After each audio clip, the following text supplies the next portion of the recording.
konsultasyon sa mga legal na suliranin, talakayan hinggil sa batas na magaan mong mauunawaan. Simulan na natin yan. Usaping Legal with Attorney Danny Galang dito sa Radyo Pilipinas 738 AM.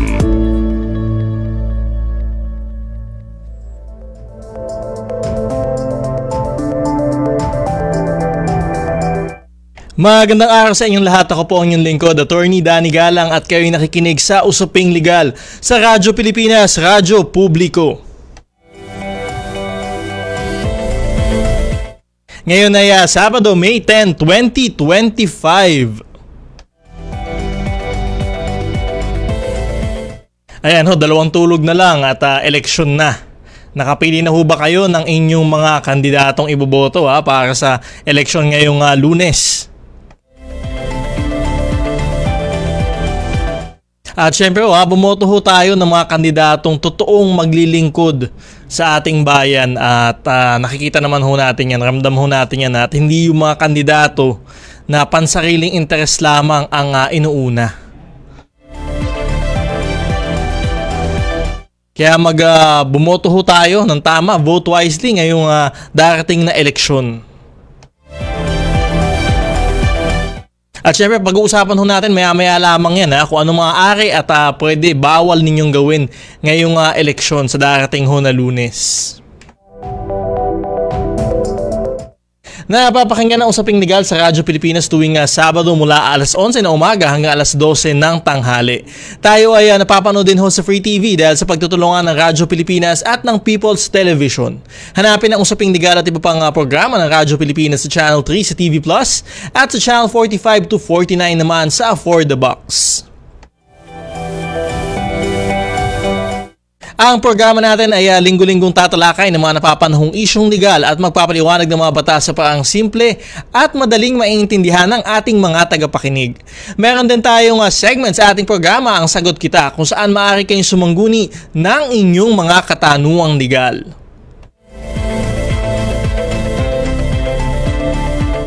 Mag-text sa inyong katanungan, komento o reaction sa ating programa sa cellphone number na 0917-626-1169, 0917-626-1169 sa oras ng ating programa. At syempre, sa mga nasa Facebook naman, maaari din kayong mag-comment na inyong katanungan sa ating live stream sa Attorney Danny Galang Facebook page at sa Facebook page ng Radyo Pilipinas.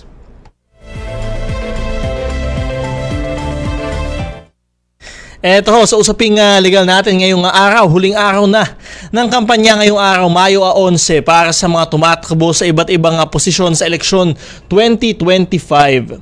Sa datos ng Commission on Elections o COMELEC, higit sa 18,000 posisyon ang bakante ngayong eleksyon, kabilang na ang 12 senador na ihahalal ng taong bayan. Kaya naman sa ating tanong sa bayan ngayong Sabado, May 10, 2025, ano ang katangian ng kandidatong iboboto mo ngayong eleksyon? Ulitin ho natin yan ano ang katangian ng kandidatong iboboto mo ngayong eleksyon? Mag-text na inyong opinion sa cellphone number na 0917-626-1169, 0917-626-1169 o mag-comment sa ating live stream sa Attorney Danny Galang Facebook page at sa Facebook page ng Radyo Pilipinas. Eto, para pag-usapan ng usaping nga, makakausap natin ang election law expert na si Attorney Alberto Agra. Magandang araw, Attorney Al Agra. Welcome back sa Usaping Legal. Kayo ay napapakinggan sa Radyo Pilipinas at napapanood din ho sa PTV. Magandang umaga, Danny. At muli, maraming salamat sa iyong programang Usaping Legal. At mag-aaral tayo kahit bahagya tungkol sa batas, tungkol sa eleksyon. At nabanggit mo nga, last day na today ng pangangampanya, hindi lang para sa mga kandidato, political parties at party list organizations, kahit sino po, botante, ordinaryong mamamayan, kasama po tayo sa pagbabawal na bawal na po ang campaigning by tomorrow. Eto sir, umpisan niya na ako. 2 araw bago ang eleksyon, ano-ano po ba yung mga ipinagbabawal na gawin ng mga kandidato at pati na din ho ng ating mga kababayan? Oo, muli, bawal na ang campaigning 12 o'clock, 12 midnight mamaya. Bawal po May 11, bawal po May 12. So bawal ang campaigning, bawal na mamigay ng mga pulyetos, bawal mamigay ng sample ballot, Of course, bawal ang paglabas pa at pag-display ng mga campaign materials. And in fact, nag-utos na nga ang COMELEC sa lahat ng mga kandidato, kailangan na tanggalin lahat ng mga campaign materials by May 11. Bawal May 11, May 12 at bawal ngayon, bawal bumili ng boto, bawal magsanla ng boto, bawal din makipagpustahan sa usapin ng pagboto. Bawal na rin po, may liquor ban na, kaya bawal nang uminom ng alak sa labas ng bahay. Bawal din po ang libreng pagkain, inumin at transportasyon May 11 at May 12. Actually, bawal din po yan today, 5 hours before and 5 hours after the rally. Kaya ingat po tayo dahil baka makasuhan pa hindi lang ang ating mga kandidato, pati ang mga botante for an election offense. Danny. Sir, ayan, and safe to say ho, hanggang ngayong araw, hanggang mamaya, pwede pa ho silang mag-meeting de avance, pwede pa silang mangampanya. Hanggang ngayong araw lang ho, ano? Tama. Mga motorcade, maraming motorcade pa ngayon, meeting de avance, hanggang 11:59 na lang mamaya, pwede mangampanya. Even, linawin din natin pati mga social media campaigning, saklaw na rin yan ng pagbabawal bukas. Ito naman sir, no, ano ho yung mga dapat tatandaan ng ating mga kababayan na boboto sa darating na eleksyon ho ngayong Lunes? Ngayon pa lang, pag-isipan na natin kung sino ang ating iboboto para hindi tayo magtatagal sa voting precinct, sa polling precinct. By this time, dapat natanggap na ng lahat ng botante sa buong Pilipinas yung tinatawag na voter information sheet, kung saan nandyan nakatalaga kung saan presinto tayo, saan ang ating polling place, at nakalista po dyan lahat ng kandidato para sa lahat ng posisyon. Kaya ang mungkahi ko sa lahat, siguro mag-highlight tayo or bilugan na natin or gumawa na tayo ng sariling kodigo natin para pagdating ng halalan, pagboto natin, titignan lang natin yung ating kodigo para mas mabilis ang pagboto. Pwede po ang zero vote, pwede po ang undervote, wala pong problema yan, kalayaan natin yan. Pero paalala lang, huwag tayong sosobra. Huwag tayong tatawag, huwag overvote. Kaya for senators, huwag po 13, 12 lang. Maximum. For party list, 1 lang. For mayor, 1 lang. Kasi po, kung tayo ay sosobra sa bilang, then yung boto natin para sa posisyong yon ay mababaliwala. Pero yung buong balota ay valid pa naman. Pag hindi po tayo registered voter, hindi po tayo pwedeng bumoto. Kung hindi natin alam kung saan pala tayo presinto, meron pong COMELEC Finder. May panahon pa para dumalaw tayo sa ating mga city hall, municipal hall para tignan ang computerized voters list. Kung tayo po ay senior citizen, kung buntis or merong kapansanan at hindi tayo makakaboto, pwede po tayong tulungan o i-assist. Ang pwede pong assistor ay yung mga guro na membro ng electoral board, mga kamag-anak at mga kasambahay or people of yung ating pinagkakatiwalaan. Kasi alam natin na personal po ang pagboto at hindi pwedeng ipagkatiwala sa iba. Isa rin pong paalala dahil ang ating halalan ay secret. Huwag po nating kukunan ng litrato ang ating balota. Huwag po natin kukunan ng litrato yung screen kung saan po lumalabas yung ating mga binoto.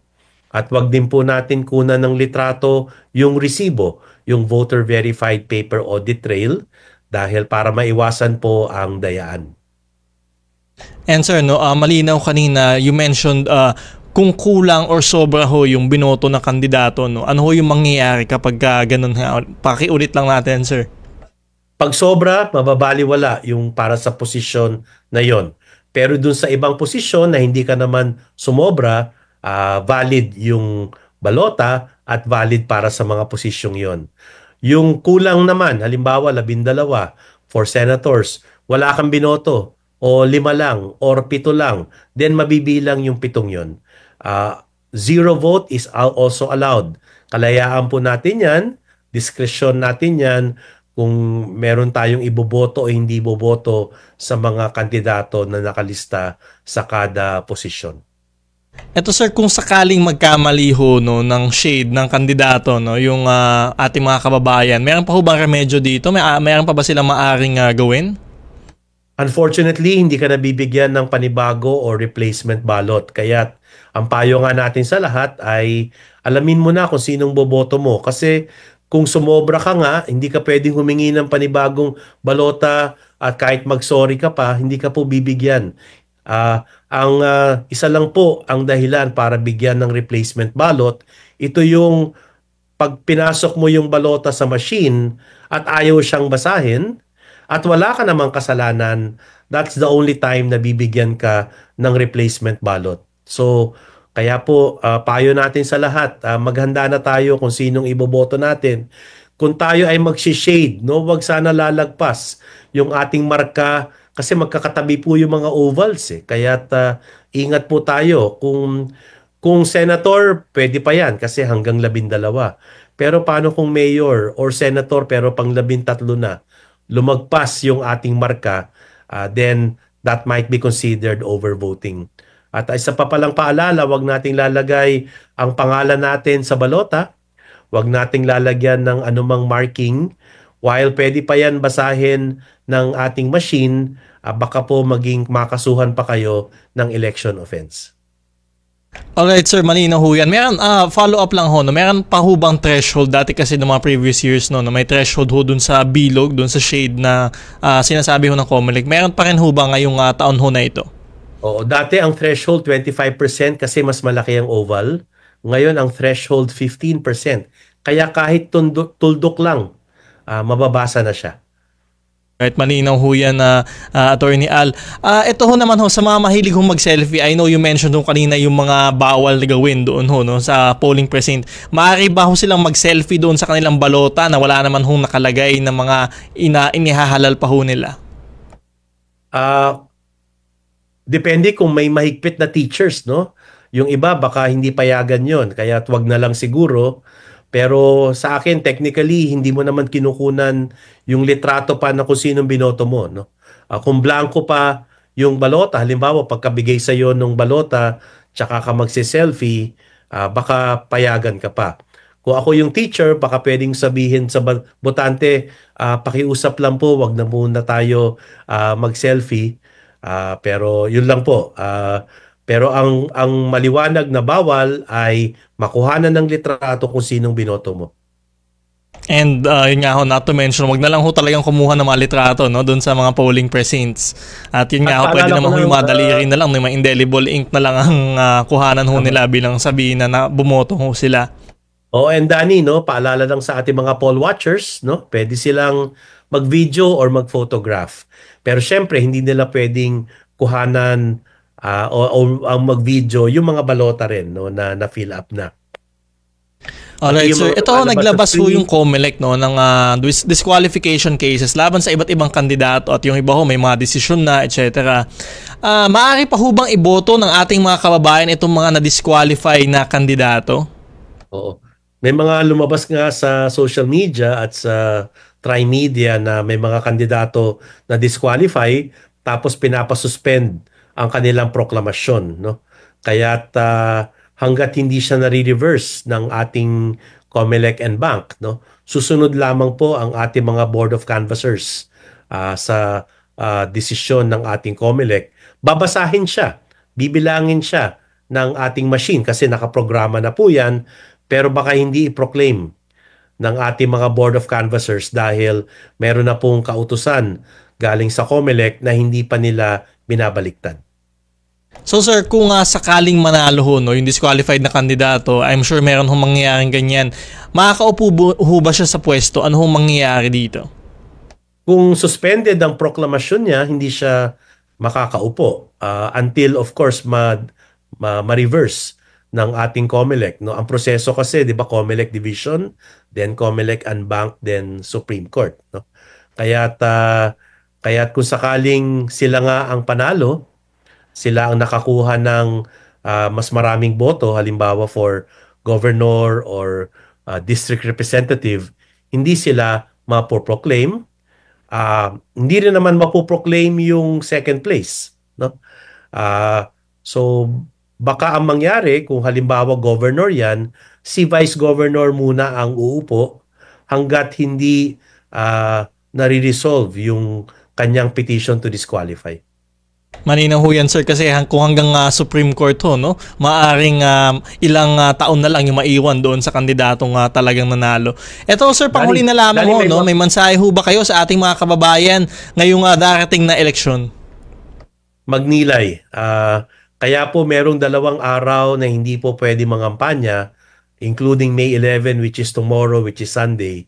Siguro sama na natin sa ating dasal, sa ating silent period. Ang tawag nga dyan, silent period. Para tayo ay wala ng kampanya, may panahon tayo para isipin, pagnilayan kung sino ba ang dapat nating iboto. Kaya yun lamang po, ang ating eleksyon ay 7 a.m. to 7 p.m. Pero sa seniors, sa mga buntis at voters with disabilities, meron tayong 2 oras na para sa atin lamang. Planuhin natin yung araw natin. Mainit po ang panahon or baka umulan pa. Antabayanan natin ang weather forecast. So yun lamang po. Vote wisely at kalayaan po natin ito. And maraming salamat ho sa inyong oras, Attorney Al Agra. Napaka-informative ho ng mga ibinahagi niyo sa atin. Maraming salamat ho.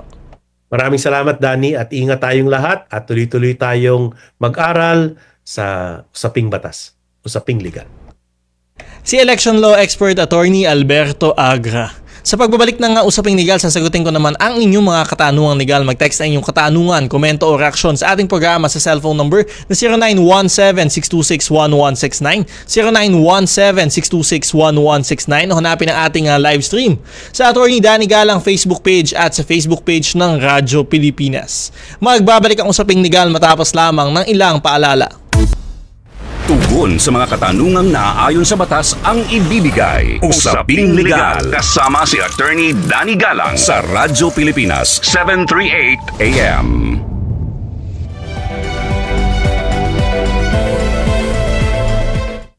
Nagbabalik ang usaping legal dito sa Radyo Pilipinas, Radyo Publiko.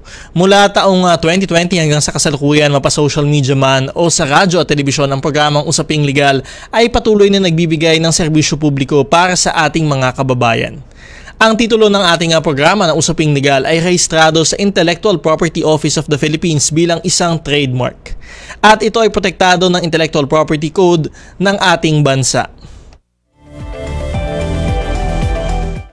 Dahil dito, ang titulong Usaping Legal ay hindi maaaring gamitin ni numan nang walang pahintulot o di kaya gumamit ng kahalintulad na pangalan na maaaring magdulot ng kalituhan sa mga taga-subaybay ng programa. Ang paglabag sa Intellectual Property Code ay may kaukulang kaparusahan kabilang na ang pagkakakulong at pagbabayad ng danyos. Dapat na tumigil ang sinuman na gumagamit ng kahalintulad na pangalan upang hindi maharap sa kaukulang kaso.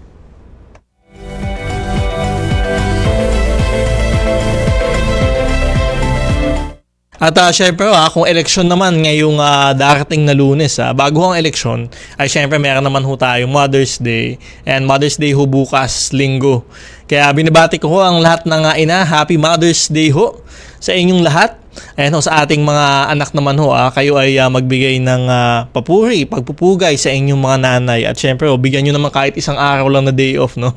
Ang inyong mga ina. Happy Mother's Day ho sa inyong lahat. At syempre, sa aking nanay ho, Happy Mother's Day kay Miss Lori Muniz Galang. Happy Mother's Day. I love you, ma.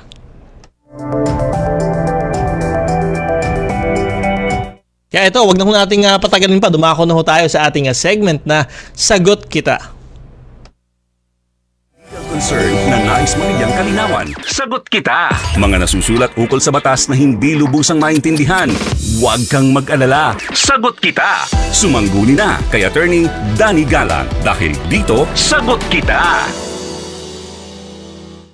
Dito sa Sagot Kita, sagot ko po kayo at ang inyong mga katanungang legal. Mag-text na inyong mga katanungan, komento o reaksyon sa ating programa sa cellphone number na 0917-626-1169, 0917-626-1169 o hanapin ang ating live stream sa Attorney Danny Galang Facebook page at sa Facebook page ng Radyo Pilipinas.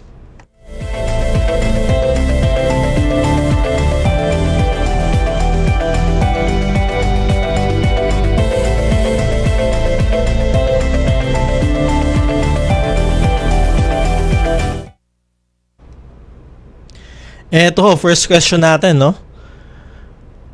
Galing sa cellphone number ending in 1231. Ayan. Sir, kami din po, paano kaya ang gagawin namin? Kinakaltasan po kami ng SSS Pag-ibig. Pero di naman po hinuhulog. 7 months na po walang hulog. Ayan ho. From Marlon Abalia. Ayan, mayroon palang name, no? Marlon Abalia. Ayan.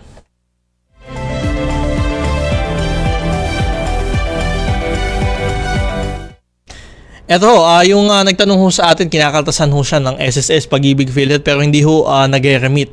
Ni-remit, no, dito sa mga corporations na ho na ito, no, ng gobyerno. So maaari niyo hong gawin diyan ay kausapin niyo ho yung employer, but di niyo ni-remit yung inyong mga kinakaltas sa inyong empleyado. At kung hindi ho wala hong magawa ay maaari kayo magsumbong dito sa ating mga SSS Pag-ibig at PhilHealth. At yung pagkakaltas ho kasi dyan, syempre lahat ho na tayong empleyado ay kinakaltasan ho ng mga ganyan, no? Mga mandatory na mga kaltas ho yan, mandatory deductions nga ho, no? Ang tinatawag ho natin dyan. Dapat naman ho, ayan ay nire-remit ho, no? Dito sa mga kumpanya ho na ito. At kung hindi ako nagkakamali, every 10th day, no, of the succeeding month, kailangan i-remit nyo na ho yung mga kinaltas nyo. At syempre, hindi lamang ho yung employee share, yung mga kinakaltas nyo ho, pati ho yung mga employer share. Kasi ho, may counterpart ho yan na employer share. So kung ano ho yung kinakaltas ng inyong employer sa inyo, ay magbibigay din ho siya ng corresponding na employer's share. Galing ho sa kanyang sariling bulsa. At minsan nga ho, kung di equal, mas mataas ho ng kaunti. So dapat ho, yung both employer at employee share ay nire-remit ho yan dito ho sa mga kumpanya hong ito. At every 10th day of the succeeding month ho yan.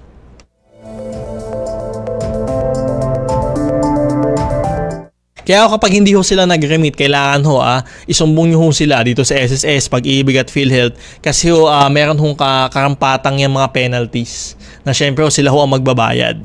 Sila ho dapat ang magbabayad at maaari din ho masuspende ho yung kanilang mga operasyon dahil ho hindi hindi pag-remit ng itong mga mandatory contributions ho na ito. Kaya sa atin ho mga employer, i-remit nyo naman ho yung mga kinakaltas nyo sa mga empleyado. At halimbawa ho sa PhilHealth, napakahalaga ho niyan. Kasi ho kapag ho nagkasakit yung empleyado tapos wala hong katibayan na siya ay may mga deductions na nag-remit ho kayo ng contribution, ay maaari ho siyang walang makuha, no, na tulong mula sa PhilHealth. Kaya napakahalaga ho niyang pag-remit ho niyan on time ng mga contribution ho ng inyong mga empleyado at ninyo ho, no. Kaya sana ho ay wag na ho natin iyan na ipagkait ho sa kanila. Huwag ho nating pagkakitaan yung mga contributions ho na iyan at sumunod ho tayo sa batas para ho hindi naman ho masuspende ang ating operasyon.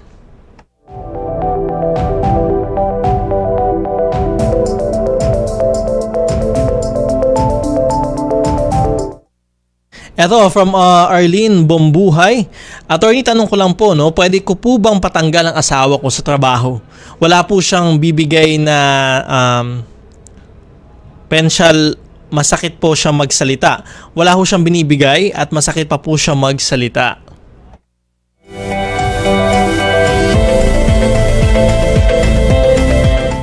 Well, dito ho medyo mahirap po yan na gusto ho ninyo na ipatanggal yung gusto niya ipatanggal yung asawa niya sa trabaho dahil hindi naman ho nagbibigay ng sustento at medyo masakit pa nga daw ho magsalita. So syempre maaaring wala hong basehan, no, yung yung kanyang employer para tanggalin ho siya sa trabaho. Kasi yung ating mga regular na empleyado ho, ginagarantihan ho yan ng security of tenure. Ibig sabihin ho, hindi ho sila basta-basta maaaring matanggal sa trabaho nang walang sapat na dahilan o di ho kaya ay dumaan sa proseso. Kaya kung halimbawa ho nito, sabihin nyo ho ito ay serious misconduct. Ayan ho, dahil ho sa inaasal ng inyong asawa. Ito ho mga just causes ho na ito, katulad ho ng serious misconduct. Dapat ho yung misconduct ay nag-refer ho, no, doon sa trabaho ng inyong asawa, doon sa kumpanya. So halimbawa ho, meron siyang habitual na pagiging late Ayan ho, lagi ho siyang late o lagi siyang absent o di kaya napatunayan ho siyang nagnakaw ng ari-arian ng kumpanya. Ayan ho yung mga pwedeng pumasok sa serious misconduct. Pero yun nga ho, safe to say, maaring hindi ho pakialamanan ng empleyado, ng employer, yung kanyang asal ho, no, sa labas, lalo na ho sa inyong bahay. At sinasabi nyo hindi ho siya nagbibigay ng sustento, etc. Ay maaari ho hindi ho yan katigan ng employer, no, bilang isang serious misconduct. Lalo na ho kung sabihin nilang maganda naman yung asal sa kanila ng empleyado, masipag naman, etc. Ay maaari hong hindi kayo katigan ng kanyang employer. Pero maaari nyo hong gawin, pwede nyo hong dalhin sa barangay ang inyong asawa para ho syempre kayo ay sustentuhan, o di kaya naman ho kung hindi ho umubra sa barangay ay ayan ho, maaari ho kayong mag-file ng petition for support sa ating mga family court. Yan ho yung ifa-file ho ninyo, petition for support sa ating mga family court para ho makumpel, no, maobliga ang inyong asawa na magbigay ng sustento o suporta sa inyo at sa inyong mga anak. At doon naman ho siya sinasabi ninyo na parang masakit siya magsalita, etc. Meron ho tayong anti-VAUSI law, Anti-Violence Against Women and Their Children law, na kung saan pinaparusahan ho yung abuse, no, sa mga kababaihan. So hindi lamang ho yan yung physical at sexual abuse, maaari din ho yung mental, emotional abuse, at pati nga ho ito nga sinasabi din ho natin na economic abuse, yung hindi ho pagsusustento. So kung sinasabi nyo ho na masyado siyang masakit magsalita, etc., maaari ho yan pumasok sa emotional abuse. At doon naman ho sa hindi pagsusustento, ayan ho, maaari ho yan pumasok doon sa ating economic abuse na tinatawag sa ating anti-VAUSI law. At maaari nyo ho yan i-file, no, bilang kaso, at ayan ho, maaari din ho managot ang inyong asawa. And so sana ho ay matulungan na kayo, no, ng ating mga korte, kayo ay mabigyan na ng sustento at yun syempre managot ho ang inyong asawa doon ho sa pagmamalabis o pang-aabuso ho sa inyo.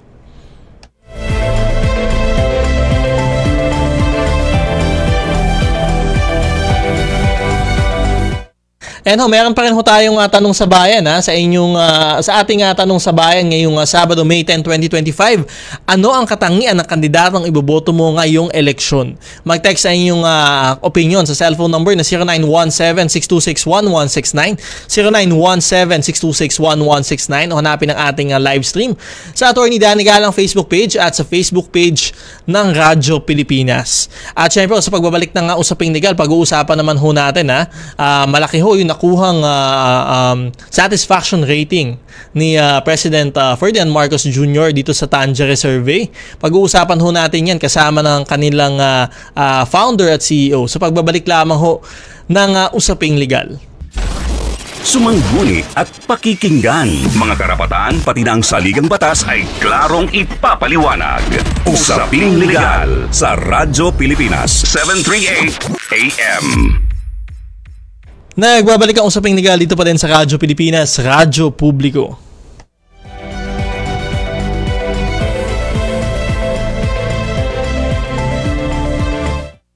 Ito, magbasa lamang ho tayo ng ating tanong sa bayan. Sa ating tanong sa bayan ngayong Sabado, May 10, 2025. Ano ang katangian ng kandidatong iboboto mo ngayong eleksyon?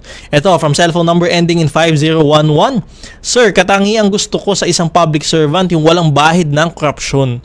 Maganda ang plataforma at saka may kakayahang gumawa ng mga bills. Sa Senate, hindi yung laging nakaasa lang sa assistant. From Bohol.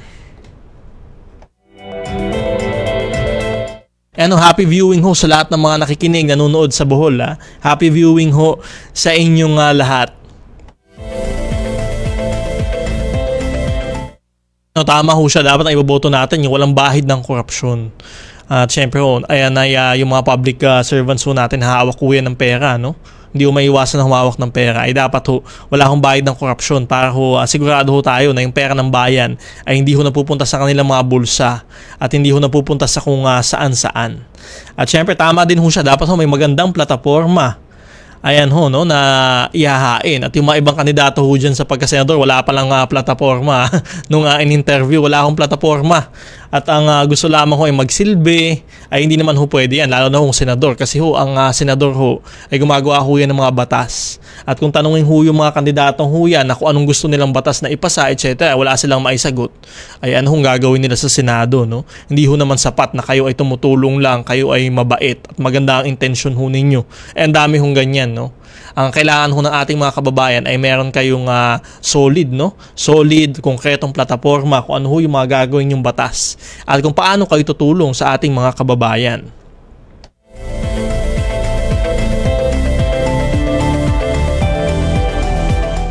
At tama din ho siya, yung mga iba lagi lang nakaasa sa mga assistant. So yung mga politiko, syempre, hindi lamang kumikilos sila mag-isa. No? Marami ho yung mga staff, marami ho yung mga assistant. At ayun sana ho, yung makakuhanin nating mga kandidato, yung talagang may capability ho, no? May kapasidad na mag-isip ng sarili ho nila.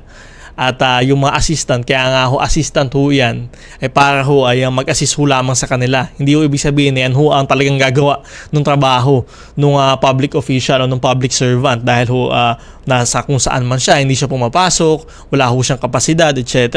So alamin ho natin yung kapasidad ho ng mga taong binoboto ho natin at alamin ho natin kung alam ho nila yung mga pinapasok ho nilang trabaho, no? Para naman ho syempre pinapasahod ho ng taong bayan, ihahalal ho ng taong bayan, ay dapat naman ho, no? Alam ho niya yung gagawin niyang trabaho at gagampanan ho niya ito ng tama.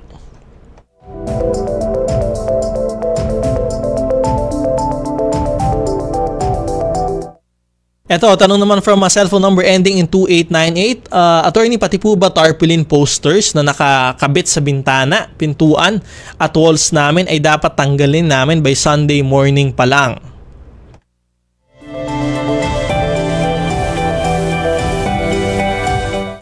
And ho, yung mga nakakabit ho sa inyong bahay, no. Sabi nga ho ng COMELEC kasi ho pribadong space ho yan, pribadong bahay niyo ho yan, etc.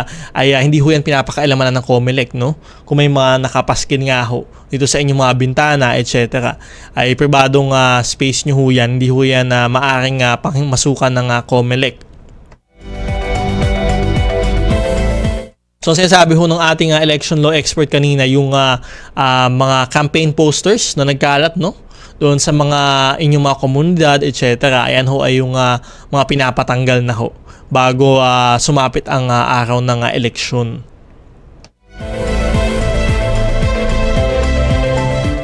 Ngayon ho, ang bawal nyo hong gawin ay yung sinabi nga ho nila after May 10, no? Ngayon May 10, May 11 bukas. Ayan ho, bawal na hong mangampanya. So tayo ho, yung mga kandidato at syempre ho yung mga tayo ho, no, bawal na hong mangampanya para ho sa kanila. So ibig sabihin ho, ito ho yung simpleng paglalagay naman ho ng mga campaign posters. Kung hindi nyo naman ho sinasabi na iboto ho yung kandidato, etc.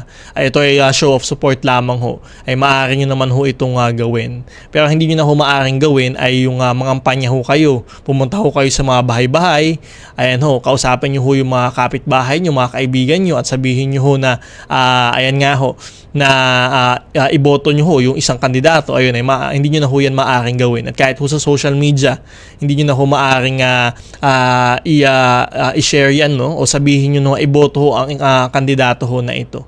So yun ho, sumunod ho tayo sa mga patakaran ng COMELEC at isang araw na lamang ho yan. At yun yan, sabi na ating expert kanina, magpahinga ho tayo at mangilin kung sino talaga ang totoong dapat na iboto ho natin. Kaya yung isang araw ho na yan, parang campaign silence ho yan eh. So yan ho ay inilalaan ho para ho tayo ay makapag-isip ng tama, ng wasto, kung sino talaga ang dapat ho nating iboto ngayong darating na eleksyon.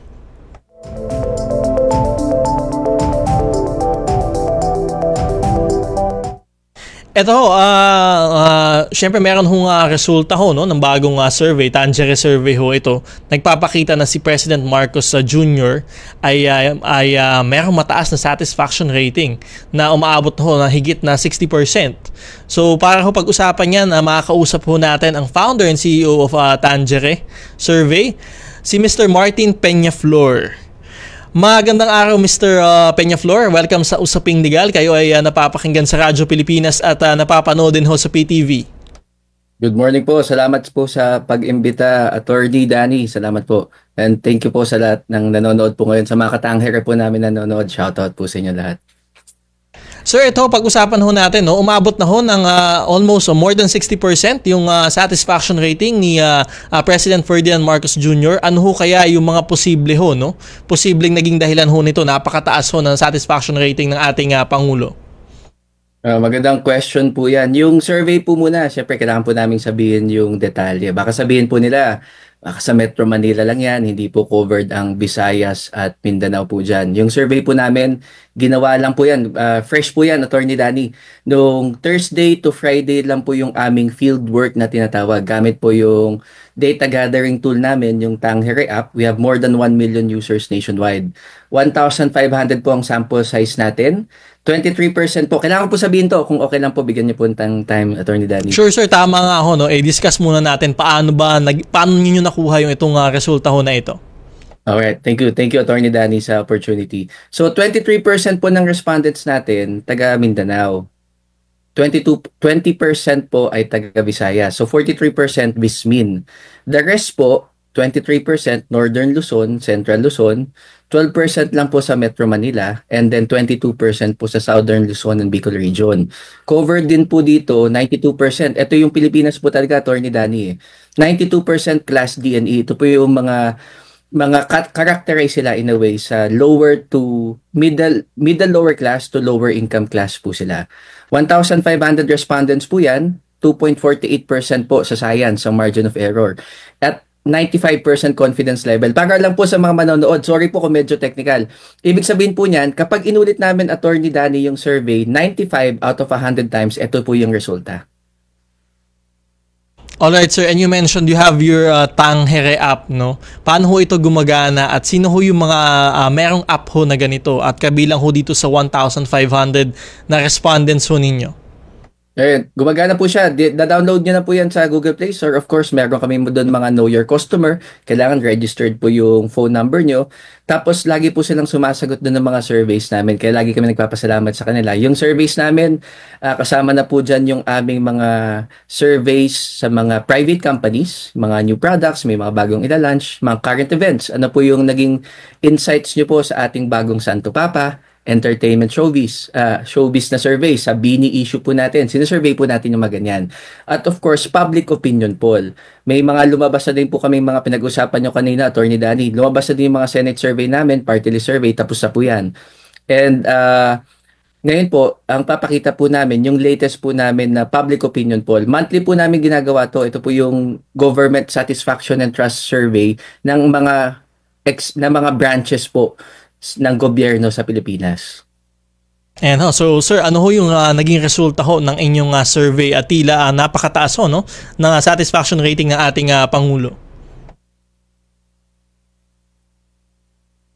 Sir Martin? Sir Martin? And babalikan ho natin si Sir Martin Peñaflor at yun nga pinag-uusapan ho natin ang satisfaction rating ho ni Pangulong Ferdinand Marcos Jr. sa kanilang Tanghere app ay umabot na ho ng 60+%.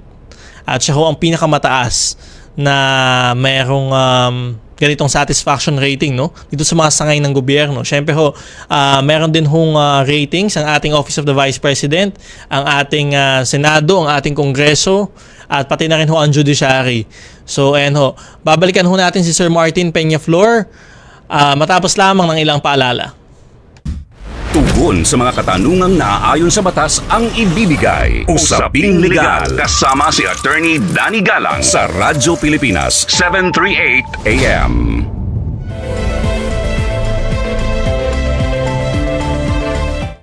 Nagbabalik ang usaping legal dito sa Radyo Pilipinas, Radyo Publiko. Ito, magbasa lamang ho tayo. Ano ating tanong sa bayan ngayong Sabado, May 10, 2025. Ano ang katangian ng mga kandidatong iboboto mo ngayong eleksyon?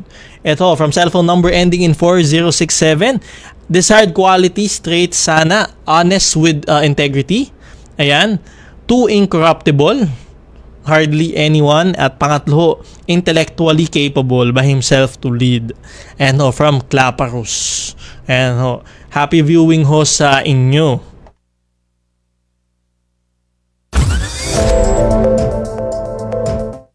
And ho, no, tama ho siya, dapat ho honest at may integridad.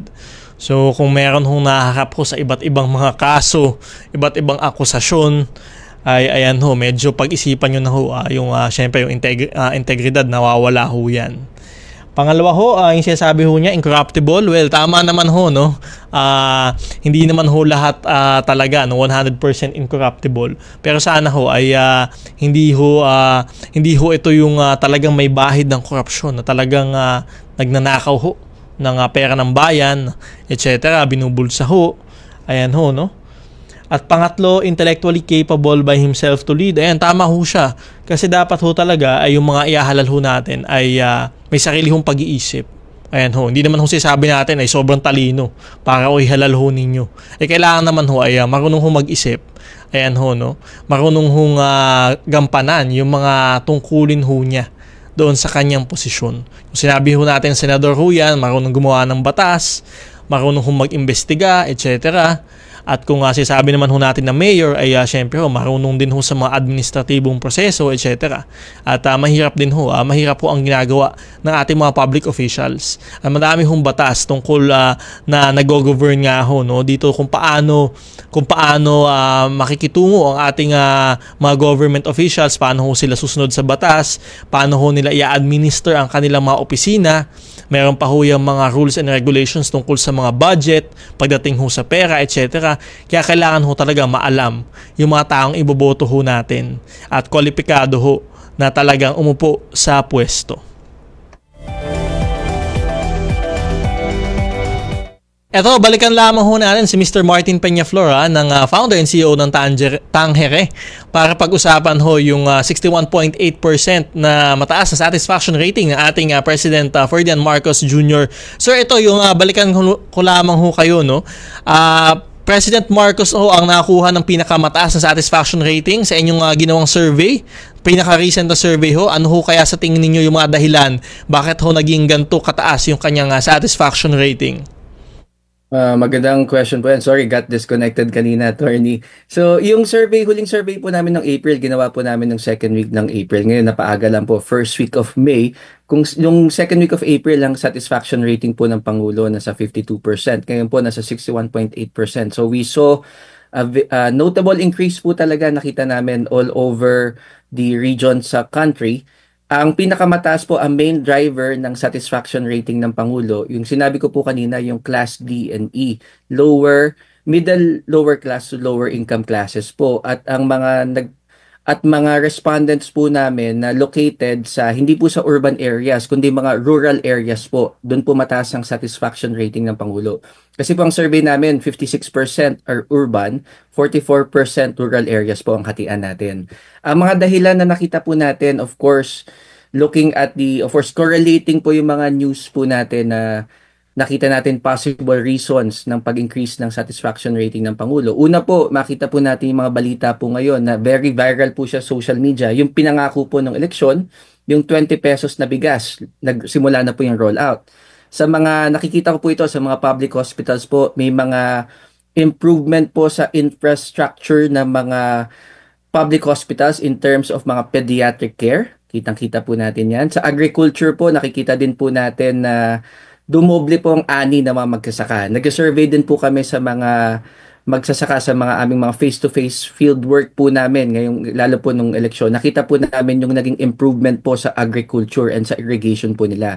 And of course, nakita po namin possible na dahilan ng increase ng Pangulong Marcos sa kanyang satisfaction rating. Bukod po dun sa tatlong sinabi ko, yung pong sa National Housing Authority, nakapag-deliver na po sila ng more than 7,000 houses. So yun po yung nakita namin. And kasabay din po ng pagtaas ng approval rating ng ating Pangulo, nakita din po namin tumaas ang approval rating ng cabinet members. Nung last month po na survey po namin, nasa around 49% po sila, tumaas by 3%. Nangunguna pa din, though we'll have a separate release po dito, ang DSWD, nangunguna si Secretary Gatchalian, followed closely by Secretary Angara. Yun po yung latest survey namin. Yun po sa DepEd naman po. Of course, ang survey po namin, attorney, hinati po namin sa executive branches, legislative branches, and judicial branch. Baka nagtataka po yung iba, bakit ang PNP nasa ilalim ng cabinet members? Kasi ang PNP, alam naman po natin, nag-report po sila sa DILG. So nilagay po namin sila under dyan sa executive branch. Mapapansin po na ang Philippine National Police po, isa po sila sa mababang satisfaction rating. Kung ikukumpara po sila, attorney, kung lilipat po natin sa next page, makikita natin na ang Armed Forces of the Philippines comprise of the Philippine Navy, Philippine Army, at yung ating Air Force. 3 out of 5 Filipinos are satisfied with the performance ng ating armed forces. They are led, of course, ang highest satisfaction rating sa tatlo, yung ating Philippine Army, followed by the Navy and Air Force. So kung ikukumpara po ang ating kapulisan, mas mababa po ang satisfaction rating po nila. Now, if we go back po, again, 3 branches po yan, under the executive branch, ang currently facing, of course, the impeachment trial ng ating Vice President, si Vice President Sara Duterte, nagkaroon din po ng notable increase sa kanyang satisfaction rating, 3% over a period of 3 weeks, which we can correlate sa greater increase ng kanyang awareness sa yung mga lumalabas po siya ngayon sa Manila, kung saan-saan po, to promote some of the candidates under her political party. Sa ating naman po legislative branch, nangunguna po sa 2 po bicameral po dito, ang House of Representatives led by Speaker Martin Romualdez. Yan po ang kanilang satisfaction rating. Lumalabas po dito, almost 5 to 6 out of 10 Filipinos are satisfied with the performance of the House of Representatives. Ang kanilang kapartner po, ang Senado, tumaas din po ang kanilang satisfaction rating, 49.5%. Mapapansin po natin yung tumaas po ang House of Representatives, Senado at Office of the Vice President. And of course, this can be attributed also to the increase in awareness po sa kanila. Ang isa po sa mababa naman, focusing now po sa judicial branch po natin. 3 branch po yan eh. Ang judicial branch naman po, led by SC Justice Gesmundo, isa po sila sa mababang awareness rating. Kaya yan po ay neto. Ang nakikita niyo po diyan neto ng sino ang pamilyar sa mga department na to. Yan po ang kanilang satisfaction rating. And finally, sinama na din po namin yung mga independent constitutional commissions. 3 po yan. Kung lilipat niyo po sa next page, baka magtaka po kayo, anong ginagawa ni Senate President Cheese Escudero sa Commission on Appointments? Siya po ang chairman ng Commission on Appointments. Yan po ang kanilang satisfaction rating. In terms of the Constitutional Commission, and this can be attributed, attorney, sa, of course, malapit na po, sa Lunes na po midterm elections, to the high awareness rate right now of the Commission on Elections, sila po ang pinakamataas na satisfaction rating sa ating independent constitutional commissions. So, quick summary lang po, attorney, ng aming survey. Sana nasagot ko po inyong tanong. So nakita ko talaga natin na yung mga members ho ng gabinete at pati ho si President Marcos ay talagang tumaas ho yung ratings. At dahil nga ho sinasabi nyo dito sa rollout ng 20 pesos na bigas at dito ho sa tulong ho no, na ginagawa sa ating mga magsasaka. At syempre ang sinasabi nyo na DSWD ho ang may pinakamataas na satisfaction na rating ho. Tama ho ba? That's a great insight, attorney. So in terms of, we'll have a separate release dito, next week po yan. Lahat po ng mga miyembro po ng gabinete, ang pinakamataas po ng satisfaction rating ang DSWD for the 3rd consecutive month. And of course, this can be attributed dun sa ating pong AKAP and AYUDA po. And mataas po talaga ang kanilang rating po ngayon. At nakikita po nila talagang kumikilos ang DSWD. At yun ho, talagang nararamdaman ho ng ating mga kababayan yung ginagawa ho ng ating Pangulong Marcos Jr. Maraming salamat ho sa inyong oras, Mr. Martin Peñaflor. Salamat din po sa pag-invite, attorney. Shoutout again sa mga katanghere po namin. Thank you po. Si Mr. Martin Peñaflor, ang founder and CEO ng Tanghere. And ho, dito na ho muna nagtatapos ang ating programa ngayong araw. Wala na ho tayong oras. Maraming salamat ho sa ating mga nakasamang engineers at staff, Engineer Rolly Bumatayo at Engineer Jobel Lustre. Magkarinigan ulit tayo sa susunod na Sabado, alas 11 ng umaga hanggang alas 12 ng tanghali. Dito pa din sa Radyo Pilipinas, Radyo Publiko muli. Ako po si Attorney Danny Galang. Mag-ingat tayong lahat.